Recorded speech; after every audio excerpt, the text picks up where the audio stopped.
So much of your story, and I don't want to, I got to watch my words here because I have a true fondness and respect for you. But so much of your story seems like a cautionary tale.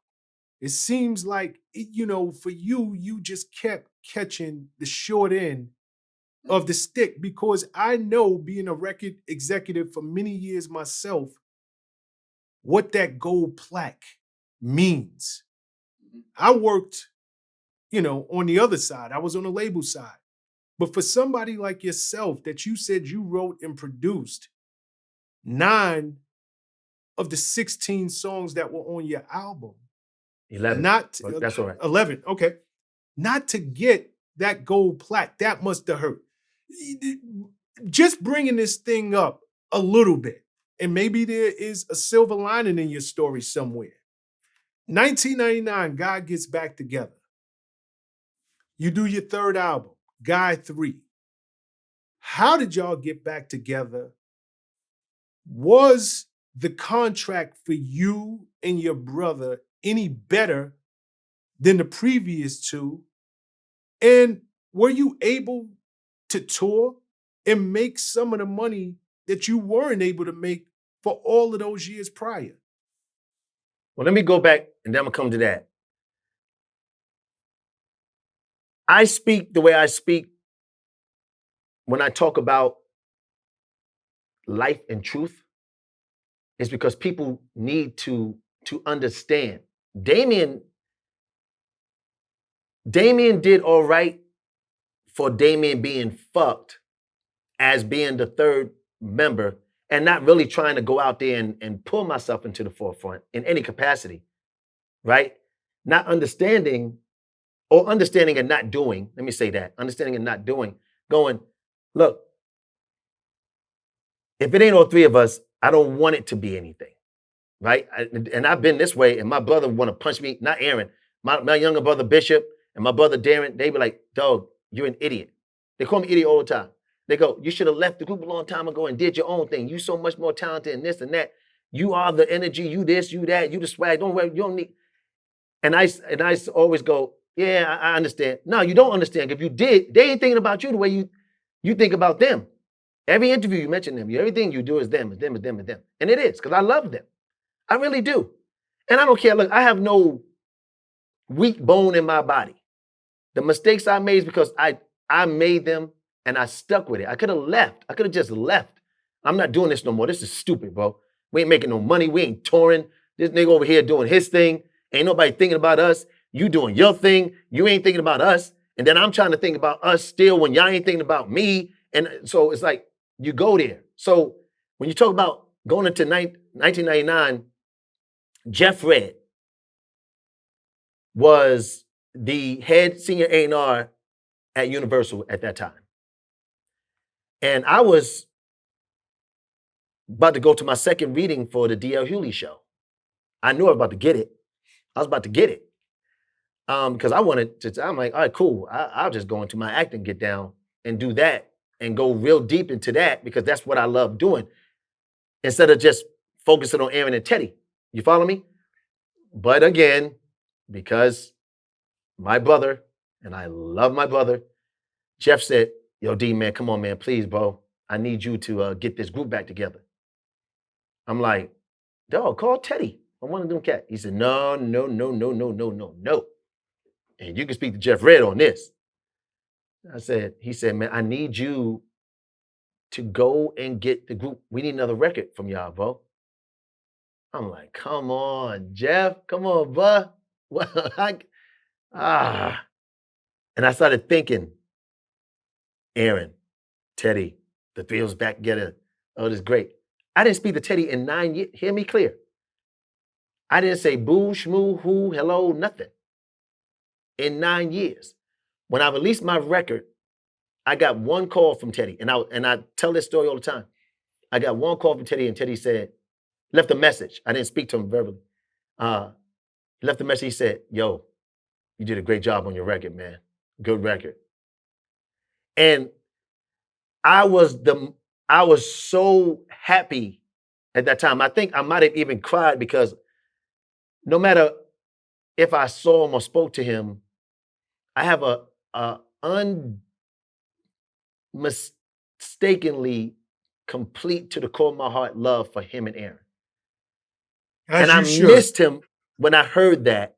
I was like, and then to have Teddy tell me, good job, bro.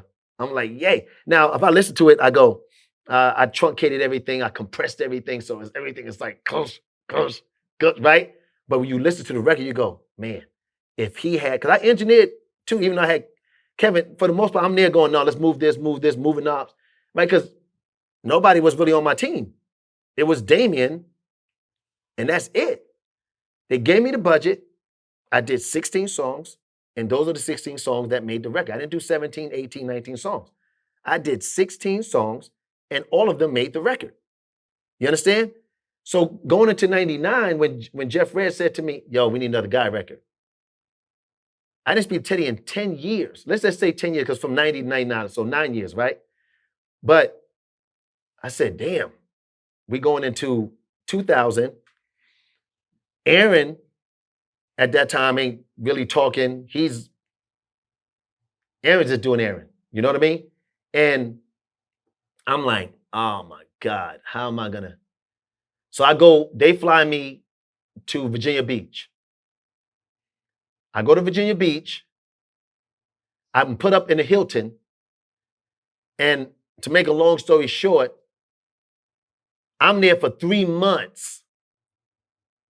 Teddy is literally a mile and a half away from the hotel I'm in, because they wanted me to be close to Future Records.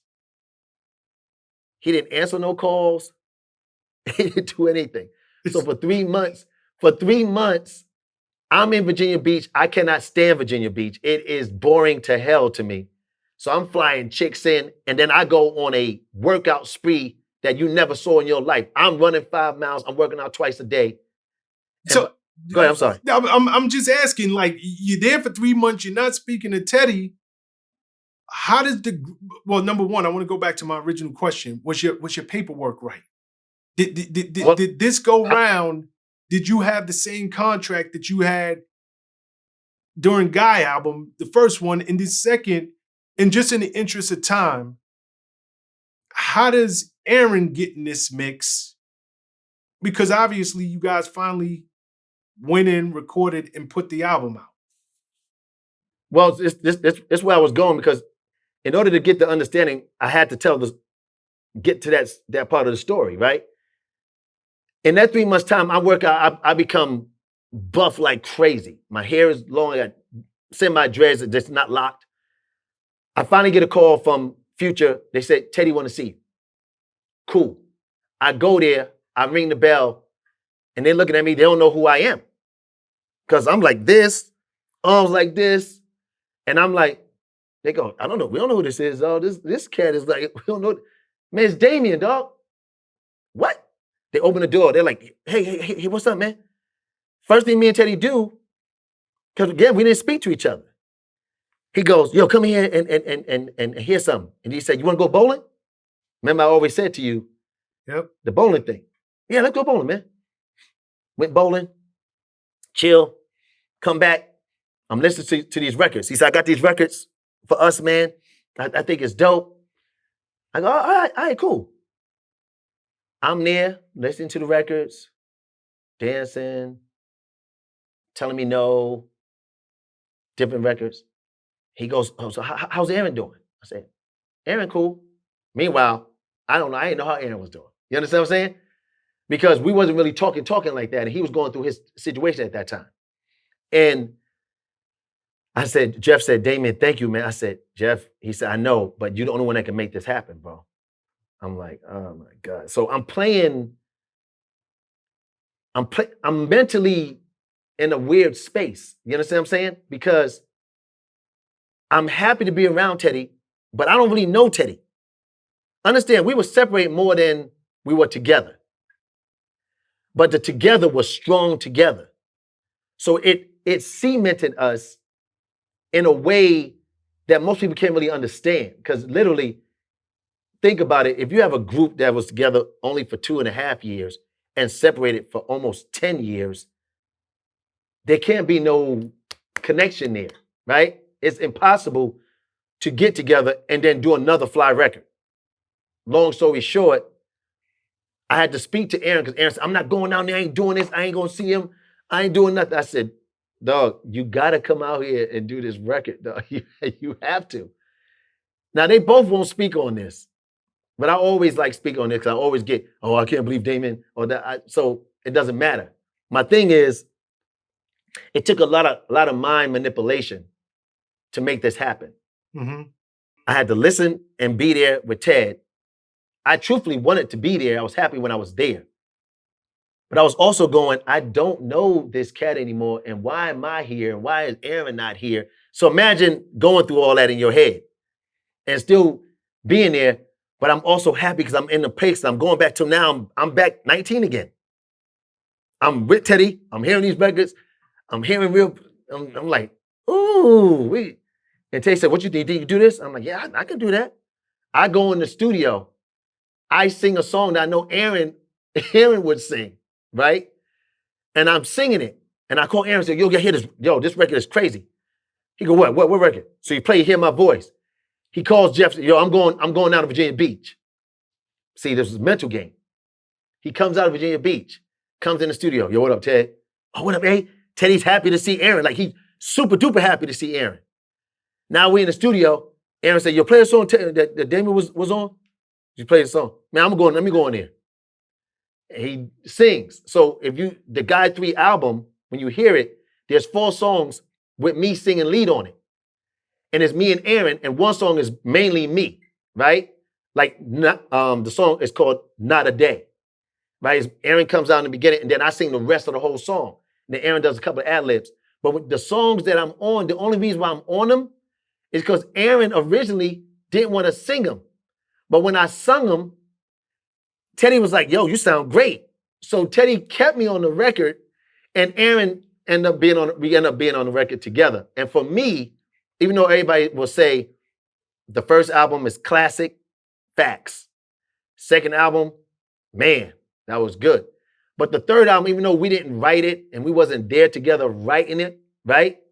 It still, because of the voices on it, it still gave you that Guy feel. You understand? And even though we released it and then we separated again. But if you hear the album, and I know you've heard it, you hear the album, you still feel the quality of Guy. We didn't lose anything, right? You can compare what you want to compare to the first and second album, of course, but it was still a great album. And if we released a 4th album, it would have been like, oh my Lord, they're back again with the trueness of them 3 in the studio grinding with each other. Question for you. Would you do a 4th album? Absolutely. You would do a 4th. But and I ask you this because, and correct me if my facts are wrong, but in around 2010, it was accused that y'all didn't get the royalties you deserved from the 3rd album. So I'm just wondering, just from a business standpoint, and I get, maybe if I was an artist, I would be like, yeah, like this is what I love to do. If I had the opportunity to sing with my brother and my good friend, I would do it. Well, my brother. Teddy is like a brother to me. You know what I'm saying? He's like my big bro, for real. I don't look at him like he's just a friend. Because else I would never speak to him. You understand? If Teddy was a friend, like if Teddy was a regular cat, man, it probably been some fights going on some real. If Aaron wasn't my brother, it probably been some fights going on. You understand? Mm-hmm. But those are my brothers. I was a kid when I came into this group. Will I do another album? Yes, because it would never be with a contract that we had in the first or the second. The third contract was absolutely a pretty good contract. Mm-hmm. But here's what happened. Every time we got something good, people in the ear, boom. Because remember, we dropped that record and we came out with Dancing and then Why You Want to Keep Me From My Baby, the second single. By the time we came out with the second single, we had broke up again. So me and Aaron was on the video for Why You Want to Keep Me From My Baby, just me and Aaron. Teddy was back doing Blackstreet or doing whatever he started doing again. And there's a time frame from 2000 to 2004 we wasn't together. 2004 we come back. We do a concert at the Ford Theater in Hollywood Boulevard. that packs out, star-studded, packed in hours. Tickets sold out. Because there's a guy's back? Oh my God. That's when I said, you know what, y'all? We take a lot of things for granted. Because in my life with Guy, and this is for real, 90% of Guy shows and the hype you saw of Guy, we didn't rehearse for. 10% we rehearsed for. The 90% we wasn't around each other. So we'd be like, are we back together again? When we do? We doing a show? Cool. We wouldn't even know sometimes what we're wearing, and we'll come to the venue with the same looking type of outfit on. That tells you it's a spiritual connection between us. No matter how much you fight it, how much you try to go away from it, there's a special connection that we have that other groups don't have. It's almost like New Edition. It is the dumbest thing on the planet when 6 members, let me see. Yes, 6 Johnny, members. It's 6. It's 6 Yep. with Johnny and Bobby and everybody, Yes. right? Yep. When 6 members can be so on point with and so crisp and tight and not do, I don't care if you don't speak outside of that. Get on stage. Do what you do, give the people. Do individual contracts if you have to with the promoter, with the record company, so that you happy with your individual brand. You're not going, what did he get? What did he get? What did he get? And go on stage, man, because y'all are icons, y'all legends. Me, Aaron, and Teddy are icons. We're legends in the game, bro. Yes, you are. Yes, You don't yes, you are. disrespect that when at this age you still look good. Your music is still being played like crazy, and people want to see you. I told me and Mike had a conversation, me and Mike Bivens, and forgive me if I'm jumping the gun with you. But me and Mike Bivens had a concert. And I mean, had a conversation. And I told him, wouldn't it be crazy if Guy and New Edition came back and did a tour? He said, dog, we will outsell every tour on the planet. That's facts. I said, I believe that. Facts, bro. That's facts. You know, it happens, and shout to Mike Bivens, who is a great guy, wonderful father, family man. He's a great guy. Before we wrap the interview up, I know acting is, you know, if it's not your first love, it's on par with music. Yes. Talk to me about what you've been working on today and how you've been keeping yourself busy, because I know you really are in this acting thing for real.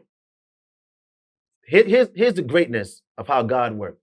I told people when the pandemic happened, everybody got confused. Lights shut down on everybody. And artists that didn't have all those monies, like the Drakes and the Kanyes and this and that and the other and Jay-Z's, and that can't really sustain, didn't have the money to sustain, it was like, oh my God, we can't tour? What, right? Everybody was doing this. I was even wondering, I was like, damn, because we had a 60 city tour lined up, right? And I'm going, hey boy, okay, you didn't stay in it enough you didn't give the respect to yourself enough to go out there and ring doorbells and go, yo, yo, yo, I wanna do this now. Put me on this reality. Do me this, right? Because I gave so much of my life and my time to Guy, literally my whole life to them, right? Now, God has opened up an avenue. I'm getting calls from directors and people just having random conversations, and they say, yo, is Damion available? They go, call him. And so now I have 3 movies. One is a artistic film. That's why I'm growing this, everybody. I'm growing this because I'm playing a role. I can't really say what I'm playing, but y'all gonna be shocked when y'all see who I'm playing in this movie. And I'm blessed because it's going to have to make me come out of myself to play this role. The second movie I'm doing is a feature film. And it's a short part, but it's very memorable. And I'm doing that. And then the third one I'm doing is, I think it's going to either Netflix, Hulu, one of these cats, one of these cable networks. And I'm looking at two parts. Either I'm gonna play a hardcore cat. I always wanted to play somebody hard where I get to slap somebody up and you know, put you in your place. and then realize that's not what I should be doing. Or I'm playing this happy-go-lucky cat. Oh man, that's cool, man. You know what I'm saying? That's really not me. You know what I'm saying? Like I'm cool, but I'm not no like dorky type of cat. So I'm happy that those things are happening, and I'm going to Atlanta. I'm shooting my reality show, so I'm doing a reality show out there too as well, and I'm working on my new album. When y'all hear this album, and I promise y'all, when y'all see the work that I'm about to do, I'm about to put together, they're gonna be very shocked. Because what I've done is I'm giving you Damion, but I'm giving you Damion with a guy twist in it. You know what I'm saying? Because I can never leave too far my fans and not give them what they really want to hear, right? So I'm gonna give them Guy my way on how I present Guy to you, but I'm presenting it as Damion Hall, and I'm also doing stuff with kids. I'm doing something major with kids. I started a program called Young DJs, of which I put them on my platform, and I wanted to go globally. So everybody out there globally that's on this platform right here that I'm on, talking to y'all, go to my IG page, Damion Hall, Damion Damion Hall _guy, DAMION _Hall my IG page. Follow me because I'm gonna be doing some big things on there. Also, I'm also Damion Hall on Facebook, DAMION Hall. I'm the guy with the body that you'll see. You'll see my shirt off and da. I'm the body guy. Secondly, the young DJ thing is very important to me because a lot of times, you know, we watching D Nice and DJ Clark Kent and DJ Tony Touch and everybody, DJ Mars, DJ E-Class, they all are on IG doing their thing. And I said, there are no kids doing it. And I want to get kids from just playing video games and really show that there are kid DJs that are just as fly as those cats I just named. So I called the young DJs, and I want kids all over the globe to come in and register. You'll see it on my page. You can register, come in, show your talent. At the end of every month, I'll take the top 3 kids and I unite them with one of those DJs. And they get to do a set with a D Nice or DJ Mars, DJ E-Class, or one of those DJs I know. And they get to do a set with them. You know what I'm saying? So it's all about the kids for me with everything I do. Damion, I just want to thank you very much, man. It's been my pleasure, and I, applaud you as being someone who has really been a part of my life. Thank you, bro. For so many years. No one can erase the history. No one can erase the impact you have had on our culture. So I applaud you for that. And I wish you all the success and blessings in the acting and in what you're doing for the kids with the DJing. So thank you. Thank you on behalf of the Vlad TV audience. And I look forward to speaking to you soon. Thank you, brother. God bless you. Thank you, Vlad TV, man. Much love to y'all. God bless, man. Happy holidays. Happy holidays, brother. One. Yes, brother.